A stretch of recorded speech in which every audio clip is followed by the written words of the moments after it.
নমস্কার।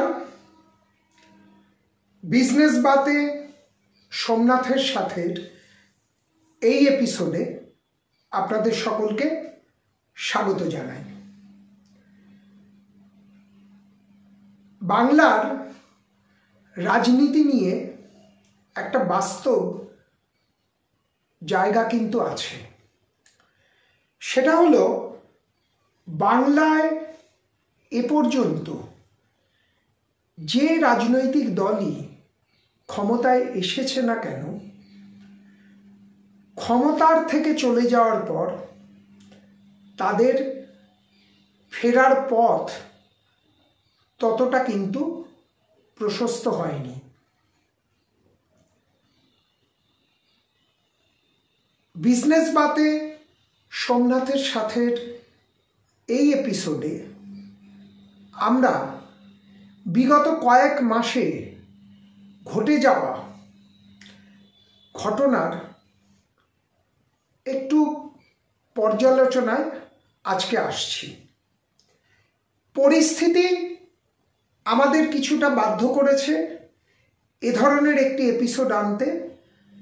আর হ্যাঁ, এর পেছনে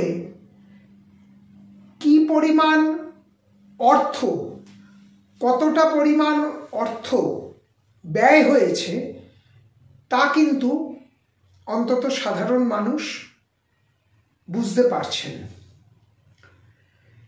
আমরা প্রথমেই চলে যাচ্ছি নিয়োগ সংক্রান্ত দুর্নীতি মামলা এবং তাকে কেন্দ্র করে আনুষঙ্গিক কতগুলো মামলা। আমরা মামলার মধ্যে ঢুকছি না, কোর্টের ব্যাপারে, আদালতের ব্যাপারে আমরা কোনো কথা বলছি না। আমরা কথা বলছি যেটা আর 5 জন বলছেন, সেটা হলো তদন্তকারী সংস্থাগুলো ঠিক কোথায় তারা দাঁড়িয়ে আছেন এবং এই সমস্ত তদন্তকে কেন্দ্র করে যে সমস্ত মামলা চলছে তার ভবিষ্যৎই বা কী। রাজ্যের শিক্ষা, খাদ্য এই 2 দপ্তরের কেলেঙ্কারিতে বা এই সংক্রান্ত মামলায় 2 জন প্রাক্তন মন্ত্রী এখনো পর্যন্ত হাজতের অন্দরেই রয়েছেন। মামলা সিবিআইয়ের কি মামলা ইডির, আমরা কিন্তু সে প্রসঙ্গে যাচ্ছি না। দুর্নীতি কোথাও একটা হয়েছে, এটা কিন্তু আদালতের বিভিন্ন সময়ের রায় এবং পর্যবেক্ষণ উভয় মিলিয়ে আমরা দেখতে পেয়েছি। কিন্তু সাধারণ মানুষ তারা ঠিক কি চেয়েছিলেন? তারা চেয়েছিলেন এই মামলাগুলো দ্রুত নিষ্পত্তি হোক এবং প্রকৃত দোষীরা শাস্তি পান। বাস্তব জায়গায় ব্যাপারটা কিন্তু একদম উল্টো ঘটছে এবং সেই প্রেক্ষিতটাকে মাথায় রেখে বলা যায়, একে একে বিভিন্ন মামলায় অভিযুক্তরা জামিন পেয়ে বাইরে চলে আসছেন, যেটা হয়তো সাধারণ মানুষের ক্ষেত্রে বা সাধারণ মানুষ আদৌ সেটা কাম্য বলে মনে করেননি। এটা হলো এই দুটো বা এই ধরনের মামলার ক্ষেত্রে। এর সঙ্গে আছে কয়লা, বালি পাচার, গরু পাচার, এ সমস্ত মামলা রয়েছে। বিভিন্ন আদালতে মামলা চলছে। কখনো সখনো খবরের পাতায় বা সংবাদ মাধ্যমের বিভিন্ন মাধ্যমে আমরা সেই সংবাদগুলোকে দেখতে পাই। কিন্তু আদপে কি হচ্ছে? আদপে কিন্তু অন্তত সাধারণ মানুষের চোখে নিট ফল বা নিট রেজাল্ট কিন্তু শূন্যে পর্যবসিত হয়েছে। সব থেকে বেশি গত 24 ঘন্টা প্রায় সময়ের মধ্যে উল্লেখযোগ্য এবং তাৎপর্যপূর্ণ ঘটনা ঘটে গিয়েছে। আরজি করের নির্যাতিতার মৃত্যুকে কেন্দ্র করে যে মামলা, সেই মামলার সঙ্গে দুর্নীতি সংক্রান্ত আরো মামলা ইত্যাদি জড়িয়ে আছে। কিন্তু সেখানে মামলার থেকেও বড় যে জায়গা তৈরি হয়েছে, তদন্তকারী সংস্থার তরফে বিভিন্ন সময়ে আদালতে যথেষ্ট গুরুত্বপূর্ণ তথ্য তুলে ধরা হয়েছিল। কিন্তু যে মুহূর্তে যখন আদালত এই মামলার এই ঘটনাকে কেন্দ্র করে চলা মামলায় গুলির কোনো একটিতে দেখতে পাচ্ছেন যে মূল অভিযোগের তীর যাদের দিকে, তারা বেল পাচ্ছেন, বেল পাওয়াটাও কিন্তু একটা আইনি অধিকারের মধ্যে পড়ে, কিন্তু বেলটা পাচ্ছেন উইদাউট এনি অবজেকশন। কাদের থেকে? তদন্তকারী সংস্থার দিক থেকে কোনো অবজেকশন না থাকায়। এখানেই কিন্তু প্রশ্ন উঠেছে এই তদন্তকারী সংস্থাগুলির ভূমিকা নিয়ে। যদিও আরজি করের মামলা একটা প্রেক্ষিত আরও একটি দিক রয়েছে, সেটা হলো এই মামলাকে পূর্ববর্তী প্রধান বিচারপতি তিনি সুপ্রিম কোর্টে এই মামলার একটা অংশকে টেনে নিয়ে গিয়েছিলেন, যে সুপ্রিম কোর্টের পর্যবেক্ষণে এই মামলাটি চলবে বলে সে সময় সাধারণ মানুষের একটা ধারণা হয়েছিল। ঘটনা ঘটল, মামলা হলো, যারা গ্রেফতার হওয়ার তারা হলেন, কিন্তু মানুষ চাইছেন দ্রুত বিচার। কারণ এই আরজিকর কাণ্ডকে কেন্দ্র করে চিকিৎসা শিক্ষা ব্যবস্থার একের পর এক দুর্নীতি কিন্তু উঠে এসেছে, এবং যার সীমা পরিসীমা সারা রাজ্য জুড়ে ছড়িয়ে রয়েছে।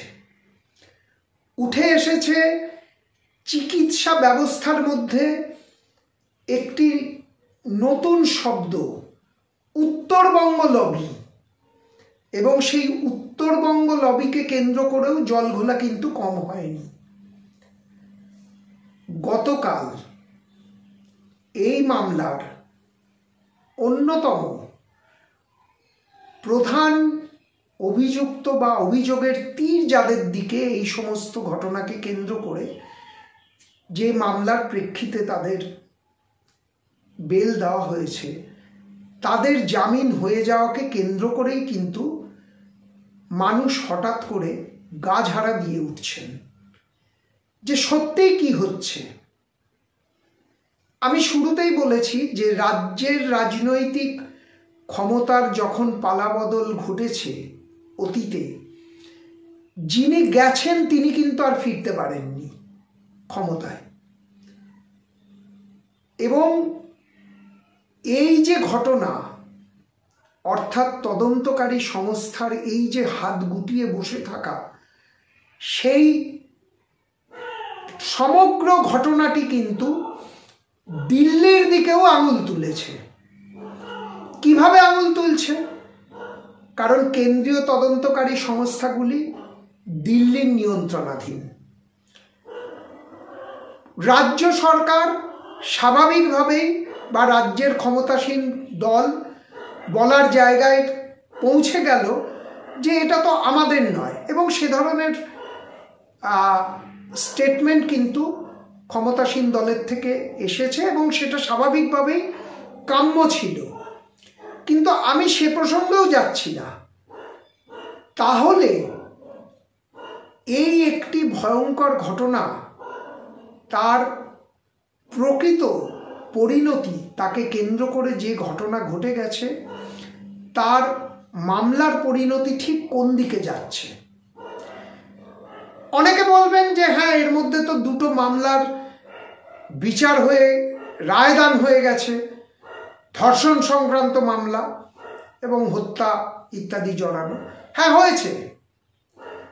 এই যে সামগ্রিক একটা পরিস্থিতি তৈরি করা এবং রাজ্যে ঘটে যাওয়া ঘটনা কেন্দ্রের কোর্টে বল ঠেলে দেওয়া, কেন্দ্রের থেকে কাজ না হওয়া, কেন্দ্রীয় তদন্তকারী সংস্থার কাজ না হওয়া, মানে এখানে অবশ্যই জড়িয়ে যাচ্ছে কেন্দ্রীয় সংস্থা এবং কেন্দ্রীয় সরকারও ইনডিরেক্টলি হলেও জড়িয়ে যাচ্ছেন। এবং তার প্রেক্ষিতে বিরোধী দলের যে বক্তব্য সেটা কিন্তু মনে হয় না আগামী দিনে এই রাজ্যের মানুষ মানবেন।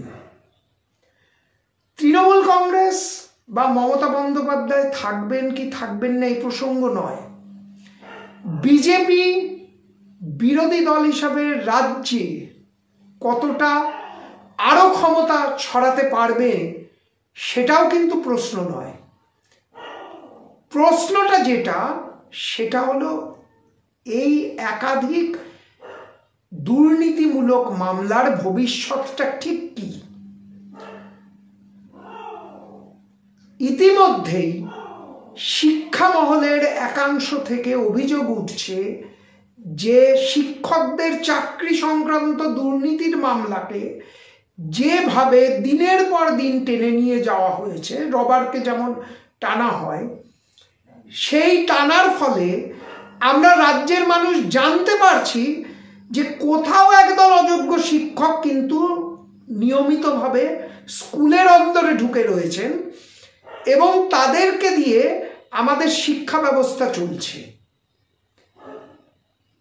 এর একটা ডিরেক্ট ইম্প্যাক্ট আছে। ইম্প্যাক্টটা কি?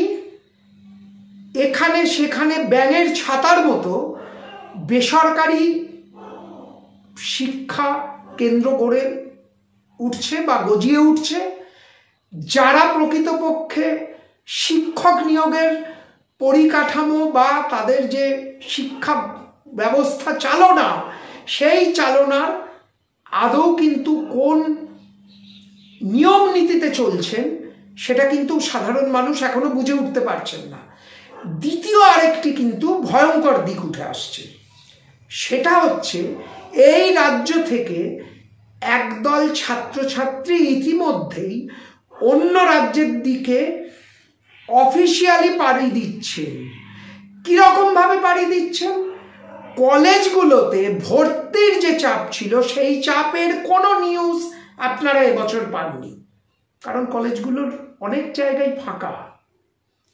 স্কুল বিল্ডিংগুলোয় যেমন ফাঁকা হচ্ছে এবং সরকার পোষিত সরকারের চলা স্কুলগুলোকে ধীরে ধীরে মৃত্যুর দিকে ঠেলে দেওয়া হয়েছে বা হচ্ছে ক্রমান্বয়ে, ঠিক একইভাবে কলেজগুলোও সেই দিকে এগিয়ে চলেছে। মেডিকেল চিকিৎসা সংক্রান্ত শিক্ষা ব্যবস্থা তো প্রশ্নচিহ্নের মধ্যে উঠেই গেছে। আমরা ঠিক কতদিন এটা দেখব, কতদিন এটা সহ্য করব? বাংলা কি এইভাবেই বারবার মার খাবে? কিছু লোক আসবেন, যাবেন, জামা বদলাবেন, রং বদলাবেন এবং বাংলাকে ক্রমশ পাকের মধ্যে ঠেলে দেবেন? এই প্রশ্নের পেছনে রয়েছে প্রচুর পরিমাণ অর্থাঙ্কের হিসেব নিকেশ। সেই জায়গাগুলো আমাদের কিন্তু ভাবার এবার সময় এসছে। আমি জানি না এই মুহূর্তে আরজি করের এই জামিন সংক্রান্ত মামলাকে কেন্দ্র করে ঠিক বাংলার মানুষ কোন জায়গায়, কোন পথে আবার নামবেন, আদৌ নামবেন কিনা। প্রতিবাদ হয়তো বিক্ষিপ্তভাবে হবে এবং তা শুরুও হয়েছে। আমরা সে খবর এই প্রতিবেদন তৈরি সময়ই পেয়েছি, কিন্তু সত্যি বলতে কি আমাদের এখন লজ্জায় কিন্তু মাথা তুলে দাঁড়ানোটাই হয়ে গেছে কঠিন। বিজনেস বাতে এই বিজনেসের অঙ্কটাই কিন্তু আজকে আপনাদেরকে বোঝাতে চাইছে। ভাবুন যে এর পেছনে এই নক্কারজনক ঘটনাগুলো একের পর এক ঘটে যাওয়ার পরে কেন্দ্রীয় তদন্তকারী সংস্থার এই যে ভূমিকা, এই মুহূর্তে আমাদেরকে ঠিক কোথায় ঠেলছে,